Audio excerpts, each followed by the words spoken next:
ADHD used to be just for kids, but not anymore. For some, it's a rude awakening. It wasn't like, oh, maybe I have ADHD. It was, I'm so anxious, I'm gonna die. What is life like for an adult with ADHD? I was feeling overwhelmed. None of the things that I tried were really helping. I'd be talking to him and then he would just be like, over there, and like, there's a light and there's a thing, and Sammy, hey, like, I'm talking to you. Why are some just finding out now? Every time I diagnose a child, I'm also generally identifying a parent who has it as well. If it's so common, why is it so misunderstood? I still hear, well, how could you possibly have gotten to be a doctor if you have ADHD? Does the stigma keep us from finding the answers? Why won't doctors treat it? It's controversial. They don't want to get involved with stimulant medication. It's life-changing to see the impact of that. It's profound. ADHD. It's here, it's real, and it's not just for kids.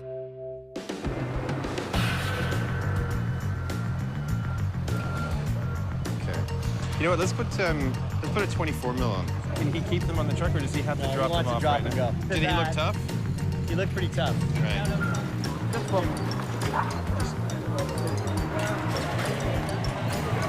Background and action. Sami Anaya is an award-winning cinematographer. He works in a high-stress environment, making hundreds of creative and technical decisions a day. Still a beautiful day, yeah. He has a great eye, great instincts, and he has attention deficit hyperactivity disorder, better known as ADD or ADHD. Honestly, for me, it was the last thing on my mind. I didn't think that I was ADD at all. I didn't really know that much about it. I just always associated ADD with hyperactivity disorder in children. Even thought probably that you grew out of it maybe as you got older. I just didn't know anything about it. One of the early myths, and there were many concerning ADHD, was that you would grow out of it. Dr. Russell Shacker is a psychiatrist at Sick Kids Hospital in Toronto. You don't see adults climbing on kitchen counters because they can't sit still. What they don't grow out of as they get older is impulsiveness or inattentiveness. So what you do often see when you're interacting with your adult friends is people who really can't concentrate on the conversation. They're restless individuals without necessarily getting up and moving around. And adults develop a whole repertoire for hiding that. The symptoms can be managed if they get diagnosed in the first place. But many adults struggle for years with ADHD symptoms that have gone unrecognized or misread as anxiety or depression. This may be why Sami went looking for help in the first place. I was going through a particularly tough time in my life, and I started seeing a therapist for the first time. She was the one who sort of suggested that she thought I was very ADD, and I didn't believe her at first. And then I started doing the research, and I started reading about it, and it was like all the signs were there. So I decided to go in for a period of testing. ADHD is what in medicine we call a syndrome, which is largely defined by restlessness, inattentiveness, hyperactivity, and impulsivity. And when those symptoms occur together, we tend to make a diagnosis of ADHD. Diagnosis involves a checkup to rule out other possible medical causes of the symptoms. A comprehensive checklist developed by the World Health Organization helps identify key signs and symptoms. How often do you have trouble wrapping up the final details of a project? What's the challenge? Do you have difficulty getting things in order when you have to do a task? How often do you have problems remembering appointments or obligations? How often do you avoid or delay getting started? How often do you fidget or squirm with your hands or feet when you have to sit down? Do you feel overly active and compelled to do things like you were driven by a motor? Adults being assessed for the first time are also asked to provide a history of their behavior as a child. Looking back, Sami's ADHD symptoms now seem obvious. Symptoms like chronic procrastination. I was terrible at school. Unless it's something that I'm really excited about doing, I can make a million excuses why not to do it, and I was terrible. Distractibility is another symptom. I would sit down in my class, I would open my notebook, and I would start taking notes. 45 minutes later, I'd look down at my notes, and I'd just written those 2 lines, and I couldn't remember the last 45 minutes. Difficulty organizing thoughts or actions. I wrote essays that teachers would say, like, we're the ravings of a madman, you know, like stream of consciousness, you know, and then the next thing you know, you're 2 months into the school year, and then you're 6 months into the school year, and you're behind, and you just never feel like you can get out of it. ADHD sounds like an excuse. Doesn't everybody procrastinate, lose track of time, and forget things? The fast answer is that that's true, right? For example, we all procrastinate to a degree, right? We all sometimes get bored easily, and sometimes we have trouble paying attention. Dr. Mayer Hoffer is a psychiatrist and ADHD specialist in Toronto. It's not that hard to see when those aspects have entered into that realm where it interferes with your capacity to live the life that you're supposed to lead. In that sense, that's a huge distinction. ADHD can look a lot like normal behavior taken to extremes, so it can be easily misread. That can have an impact on relationships. Distractibility is a huge thing. If he's not on any type of drug, like we'd walk down the street and I'd be talking to him and then he would just be like, over there, and like, there's a light and there's a thing. And I would have to say, Sammy, hey, like, I'm talking to you. Like, you know, stay in the moment. Sarah and Sammy are a married couple with a 2-year-old son. They had just started seeing one another when he learned about his ADHD. The diagnosis made his behavior easier to understand and accommodate. Time was a huge thing. I would call it Sammy time. Like, I would always expect Sammy to be at least an hour late if he was coming home. I just had to kind of adjust my expectations so that I wasn't always getting mad at him, because I just began to understand that that was just the way his brain worked.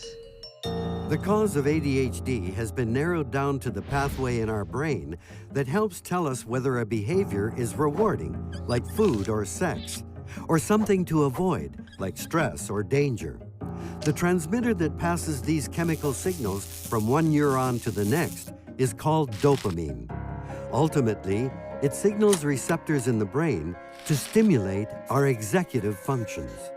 Executive function is starting a task, staying on task, organizing materials, regulating emotion, very important one, and being able to use working memory, drawing on things in your past and applying it to the future. Dr. Ainsley Gray is an ADHD specialist and the medical director of the Springboard Clinic in Toronto. If you think of that prefrontal cortex as being like a symphony orchestra, and the conductor of that orchestra, when he's on the job, all the musicians are just playing beautifully. However, if that conductor checks out, the coordination becomes compromised. So we feel that the neurotransmitters that are feeding the conductor in our brain are insufficient in quantity or quality. What causes this shortage of neurotransmitters? The other 2 inches of the brain is the cortex. That's the highest, most evolved level of the brain. Then you have your millions of connections and neurons that make up your brain, and then it kind of funnels down towards the brainstem here at the base of your skull.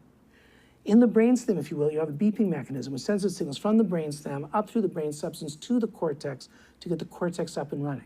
When I'm like this, I'm sequential and logical, and I can screen out distractions, external and internal. I can edit on the fly and be nimble in my thinking. What happens in attention deficit disorder is you have a functioning brainstem. It's sending out signals all right, but these signals on their way up to these particular areas are getting blocked or sidetracked. It may seem surprising that this hyperactivity disorder is generally treated with a stimulant. When you use a stimulant, half an hour later, like any self-respecting stimulant, it's at the level of the brainstem. Now, instead of sending out signals like this, it starts sending out signals like this, harder, faster, stronger, more frequent signals. These signals are going to go up. Some are still going to get blocked or sidetracked. But like water over the top of a dam, because there's more of them, these signals get up, over, around, under, through to these areas, transforming the this into that. So you get what's called the paradoxical response, the opposite intended response of using a mild stimulant, and a person, instead of becoming more hyper-agitated, wacky, bouncing off the walls, talking faster, they become more focused, concentrated, organized, better able to acquit themselves well in their duties. ADHD affects about 4.4% of adults, but only a small percentage has been diagnosed or treated. How did the rest get missed? Some may have been treating themselves.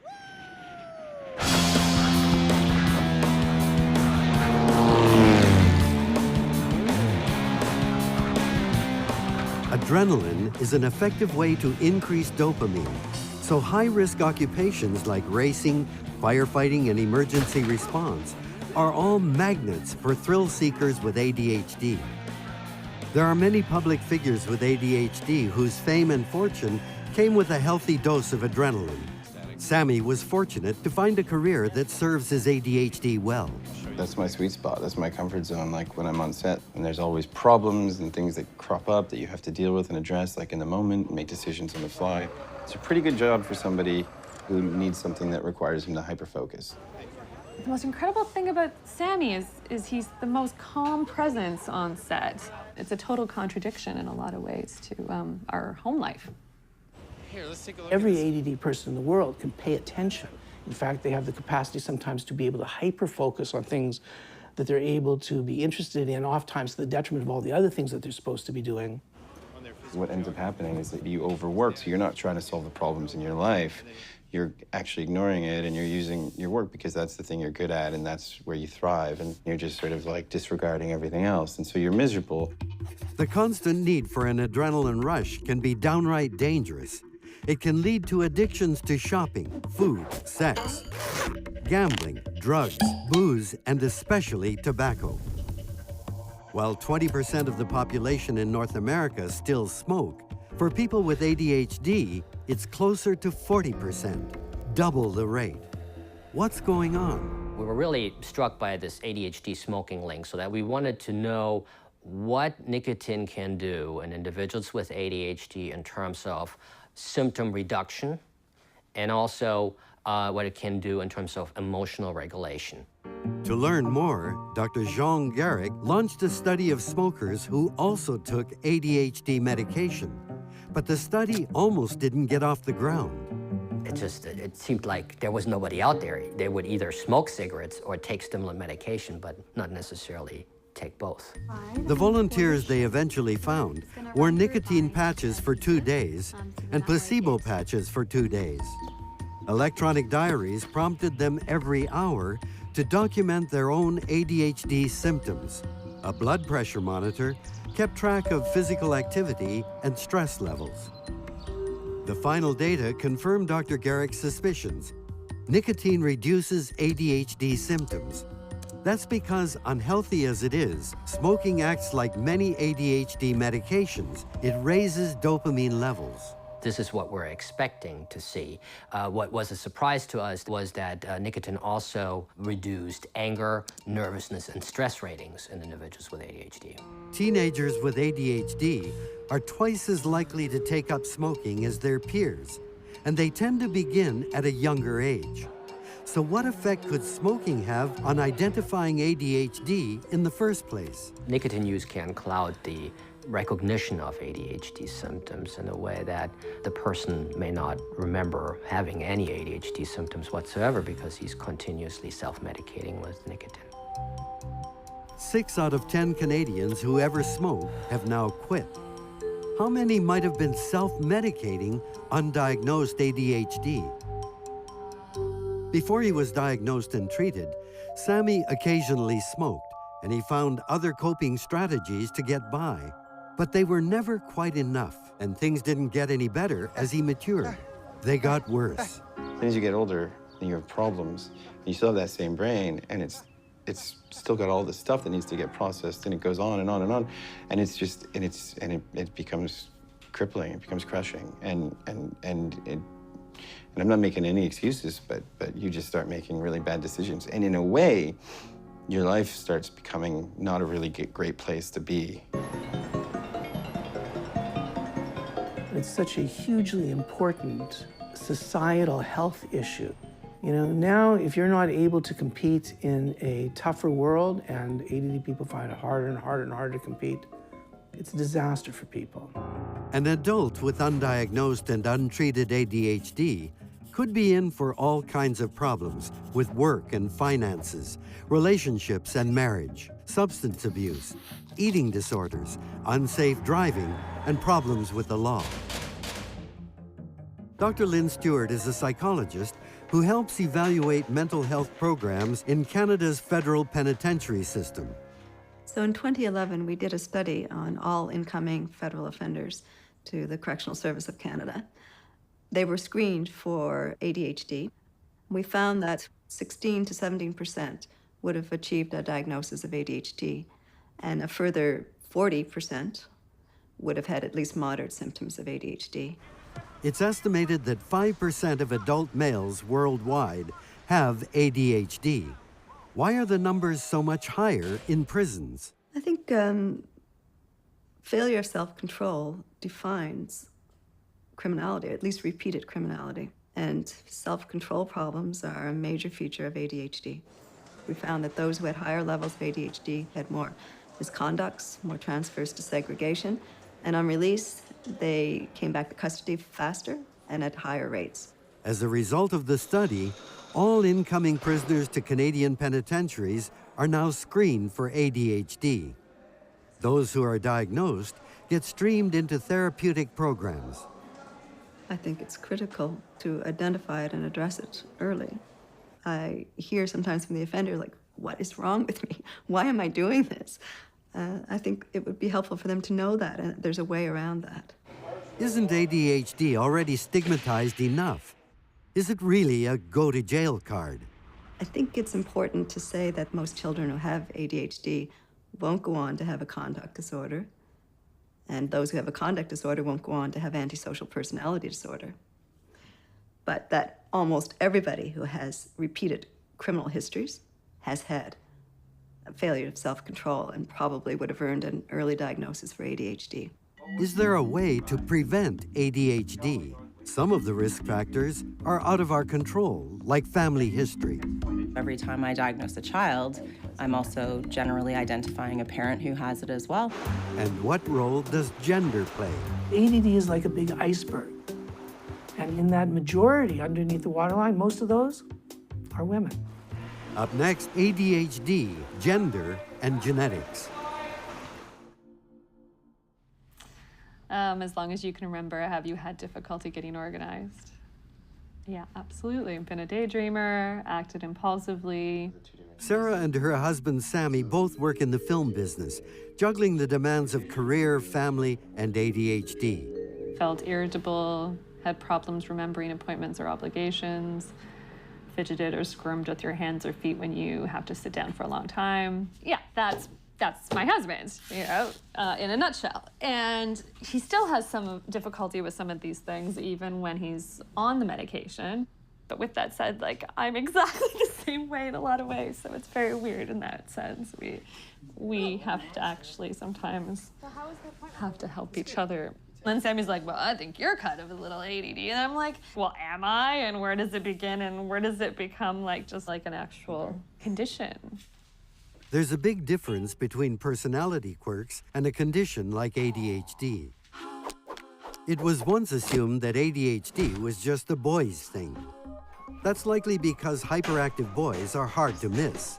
But girls and women can have it too.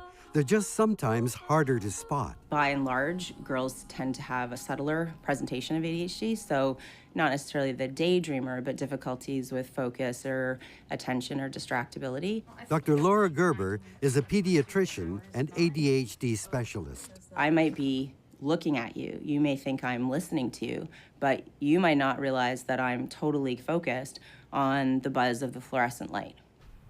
There's a large population of girls who may have the inattentive type of ADHD, and they're often the young ones that are at the back of a classroom. They're not bothering anybody, but they're tuning out. They're not learning optimally. You know, when they talk about an iceberg and they say the largest part of the iceberg is the part below the waterline, that's attention deficit disorder. Vast majority of ADD people are not hyperactive.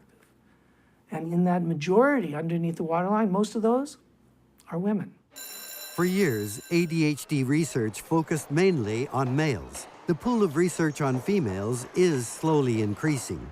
We now know that while boys tend to show symptoms by age 5, girls may not until age 12. and flying under the radar can have consequences later in life. Classic case of attention deficit disorder is the 19-year-old female university student. They go off to university and everything starts to fall apart. It doesn't fall apart because they're partying too hard or they're not mature enough or they didn't take their circumstances seriously. It's because for the first time in their life, the sort of external exoskeleton of their life wasn't there, and then things didn't go well, and then they were left with this feeling of, I'm not as good as everybody else, I'm not as smart as everybody else. And that young lady shows up at the University Health Service, and the psychiatrist will say something like, well, so tell me what brings you here, and the young lady says, well, I'm not doing very well. And the psychiatrist says, well, how do you feel about that? And the young lady says, well, not too good. And the psychiatrist then says, well, how long have you been depressed for? And in the first 45 seconds of the interaction, the psychiatrist has moved the young lady from what she's come for. I'm not doing very well. That's a function comment. And the psychiatrist has slid the young lady right into the psychiatrist's comfort zone. Depression and anxiety, anxiety and depression. It's kind of stunning to me that a lot of people that I dealt with, different counselors and therapists, didn't notice this about me. It wasn't my psychiatrist's first instinct at all. For Medina Abdelkader, it was the pressures of grad school that revealed her ADHD. When I came to Toronto to do my master's, I was living by myself, so I didn't have that social support. And I had a really hard time staying organized, and I would go every single day and I would sit and I'd bring all my books and my laptop and my highlighters and my good intentions. And I would just sit for hours and hours reading, going sort of down the black hole of the internet and all these really juicy topics that I was studying. I just couldn't, I couldn't stay focused, and I have all these ideas and I just can't sit down for long enough to get them down. It wasn't like, oh, maybe I have ADHD. It was, I'm so anxious, I'm gonna die, so I need to do something about this. Many successful people who are university graduates, they have professional careers, all of a sudden will hit a wall, a level of impairment that results in their running into difficulties.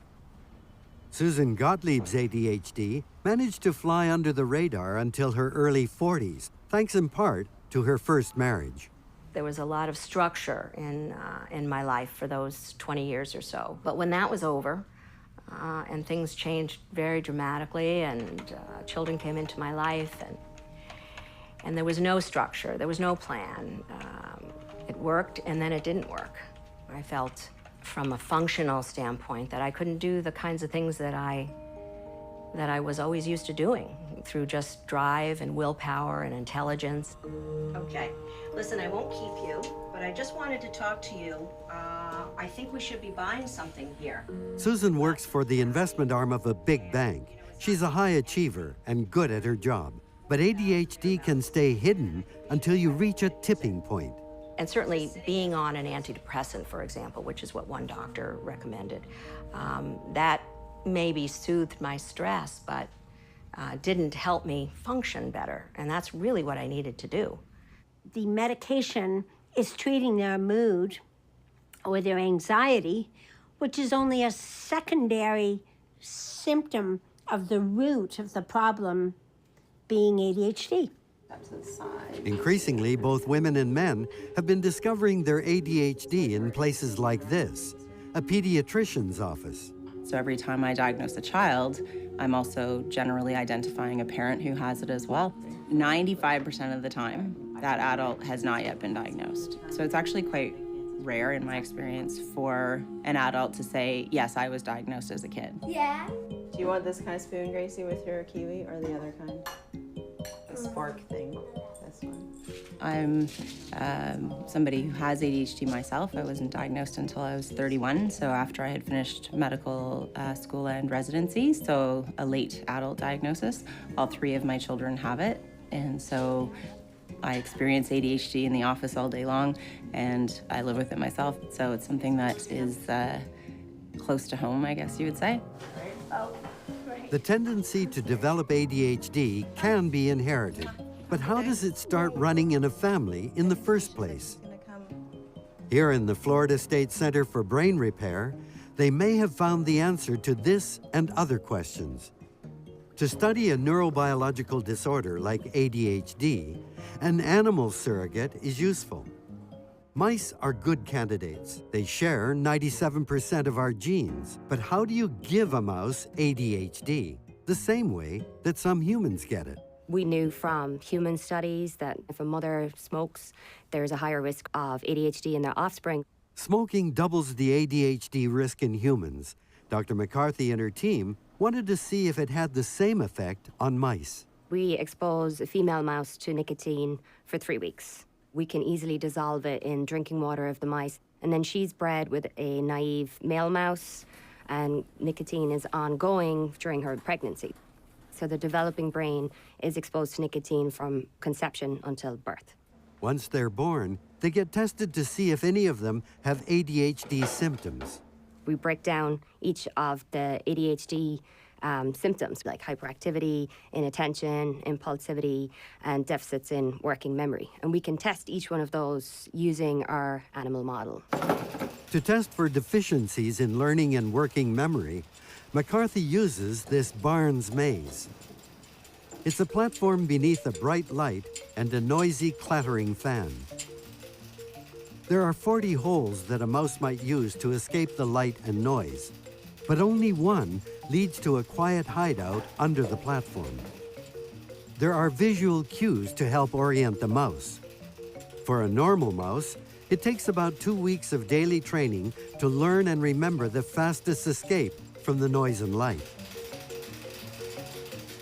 This mouse has been training for just as long, but it's showing all the signs of ADHD. It covers a lot more ground, wastes more energy, and makes more mistakes. But remarkably, it finds the escape hole in the same amount of time as the normal mouse. For us, that's most interesting. It's not that they cannot learn the task, it's just they have a different way of learning it. To test for impulsivity, they used the bar stool. We call it a bar stool because that's basically what it looks like. And normally what a mouse will do, they will go to the edge of the platform and they'll sniff around and get used to that environment. But mice that we have found that we're calling ADHD-like or impulsive-like will tend to sniff, put their nose over the edge a lot more frequently than the normal mice and actually jump off. After testing the mice whose mother was exposed to nicotine, how many are they finding that acquired ADHD? Every single mouse in the litter have ADHD-like symptoms. Every one of them. But it doesn't end there.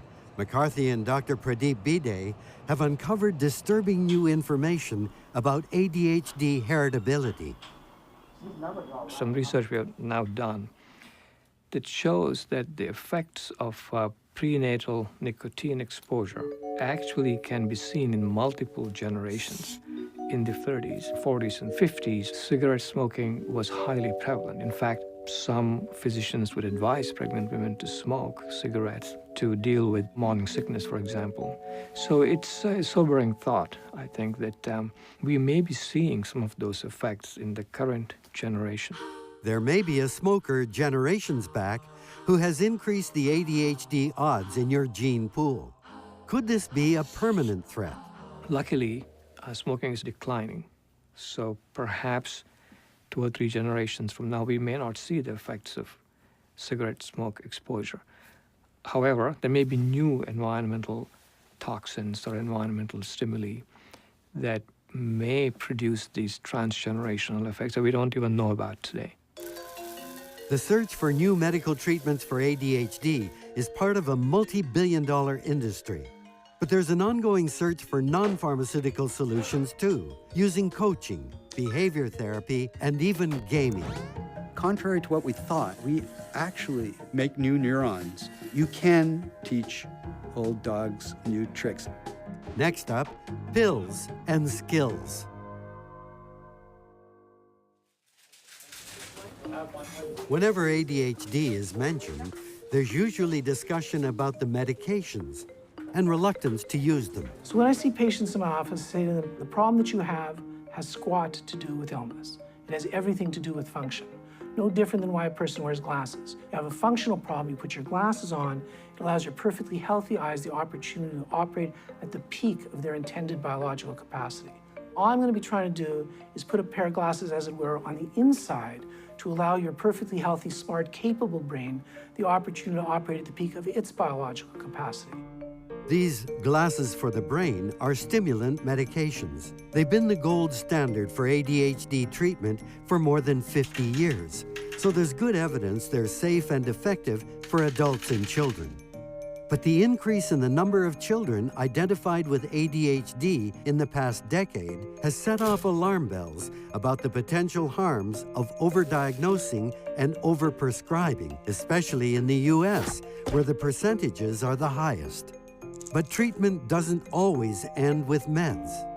At the end of the day, you need to have good executive functioning skills, and medication isn't going to do that for you. It'll help you acquire those skills more easily, but it's not actually going to give you those skills. Here at Sick Kids Hospital, Dr. Jennifer Crosby has been testing new therapies for ADHD, one executive function at a time. There's a number of different kind of cognitive processes that fall under this umbrella term of executive functions. One of the domains that we started with was response inhibition. Can you stop what you're doing quickly based on new information in your environment? Let's say you're driving along at a reasonable speed and a ball comes out between two parked cars. That's when that ability is invoked. It takes an ADHD person about 150 milliseconds longer to respond to a prompt. The difference between a hit and a miss. You're out! Let me just get us logged in here. All right, so sometimes you're gonna see this. And what that means is a signal for you to stop, okay? The Mega Team project is a video game-based cognitive rehabilitation. So what we have done is we have taken our understanding of the underlying cognitive deficits in ADHD to come up with an intervention to strengthen those. And ideally, what we've tried to do is come up with something that's engaging and fun for kids. There you go. Excellent. Mega Team was co-developed by Sick Kids and eHave, a medical software company founded by Scott Woodrow. Scott has a vested interest. His son has ADHD. And that's one of the main reasons why I did this. I didn't want to medicate my child. The medication deals with the symptoms of the condition. It doesn't deal with the underlying condition itself. When they're off the medication, their condition comes back. 50 kids have been recruited to try to sharpen their response inhibition skills. Progress is monitored online. Later, there will be a follow-up to see if the training had a positive effect on behavior beyond a quicker trigger finger. This ability to stop a speeded motor response is what you need to keep your mouth shut when you have an impulse to say something, or keep your hands to yourself when you have the impulse to do otherwise. Future plans are to build the game out, to target other cognitive functions, and to test if it can help adults as well. Neuroscientists have discovered over the last few decades that we actually, contrary to what we thought, make new neurons even in late age. So we have the capacity to change, rewire. You can teach old dogs new tricks. I'm thankful for that. I'm living proof. living proof of it, sir. The stakes are high in the games played here at the epicenter of Canada's financial district. World markets, breaking stock reports, and investment analysis. Susan Gottlieb is plugged into it all. It uses all my skills and keeps me excited about going to work every day. That's why it was so frustrating for me when things weren't working the same way. Susan's symptoms improved after being diagnosed and treated for ADHD, but she felt she needed more. The medication, I think, prepares the way. It gave me hope that maybe I could solve these problems, but I still didn't know how. Many business people turn to executive coaches to help improve their performance. Susan went to Robert Pell, a coach who specializes in ADHD. So let me ask you, can the rest of your company survive without you for 2 hours? Oh, without a doubt. Without a doubt? Without a doubt, Okay. yeah. That email is just... It's addicting. It is. It is. It really is, between the phone and... There are pills that can help, but it's a behavioral change, and it's hard because it's a lifetime of responding a certain way. Like, what's the most important thing you have to do? I have to call clients, review portfolios, that type of thing, you know? Yeah. So when I'm hearing you say that, Yeah. I'm getting overwhelmed. Yeah. So I'm sure you have hundreds of clients with Yeah. very complex portfolios. But the key is to stop the feeling of being overwhelmed, Yeah. is you want to break it down into a specific behavioral step. Okay. Do you remember what it was that gives us a 300% greater probability of success? Yeah, I gotta book it. You got to book it. I gotta book it. Do you have your phone here? I always have my phone. All right. The best approach to treating ADHD is three-pronged. One is they need to learn new behaviors in order they can function better. Number two is the pharmaceutical treatment. And number three is some emotional support. On the personal side, it really has to be about my family and being with them, being with the girls. I've got to use the time more productively so that I'm not there at the office at night. So the motivation for reserving this time is, besides for helping your clients, it's allowing you to spend the time with your kids. Yeah. That's great. Yeah. Sounds very motivating for me. Very much so. This is very practically how I can change my thinking, how I can learn, and how I can repeat these steps for all of the things that are going to come up in my life and come up on a daily basis. I now have the tools, and they help me in every part of my life. Life after ADHD diagnosis. It's not like I was able to get this treatment and now I'm cured. But having that awareness just helps me to forgive myself when I'm not perfect. I wouldn't want to get rid of the ADHDers. I think it's wrong to think that everybody has to have an even keel. I think there's room for everybody, right? The final stretch, staying on course with an uneven keel. Math challenge, you didn't do the bonus? Look at this. It's not... It's bonus for anyone who wants to try. Okay, it won't hurt you to try. She's a busy mom, a pediatrician, and she has ADHD. I still hear, well, how could you possibly have gotten to be a doctor if you have ADHD? But the reality is, it has nothing to do with intelligence. There's lots of successful people out there who have it, but that perception is still there. So in summary, we just wanted to kind of wrap up by saying that ADHD is not just about the DSM checklist, and that it's both exciting and exhausting.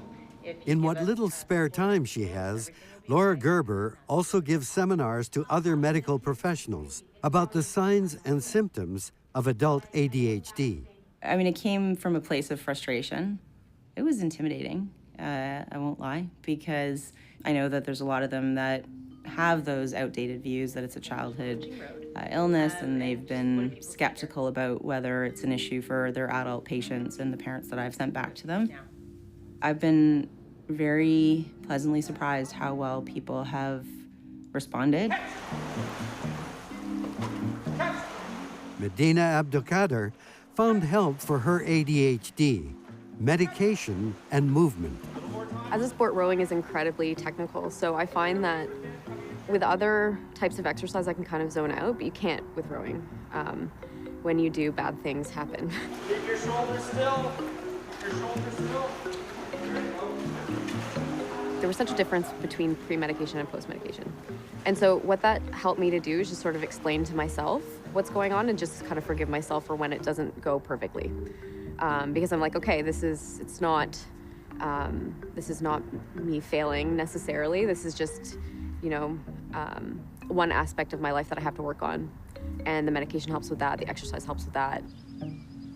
4 months after we first met Sarah and Sammy, Sarah went to a specialist and confirmed what they had suspected for a while.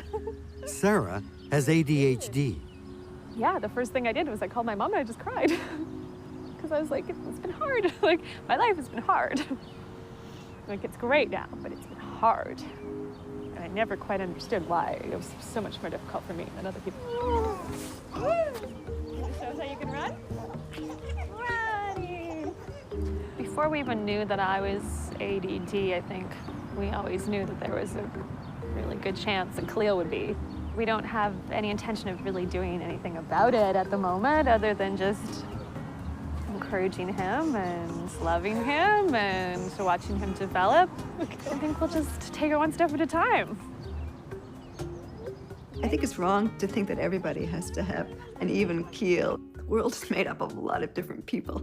I wouldn't want to get rid of the ADHDers because very often they're charming and they dabble, they try different things, they're adventurous, and I think it would be a loss if we started to temper that too much, right? An ADHD brain struggles with many challenges, but when it's treated and managed, it's a brain with a unique perspective on the world. It just has to be recognized in the first place.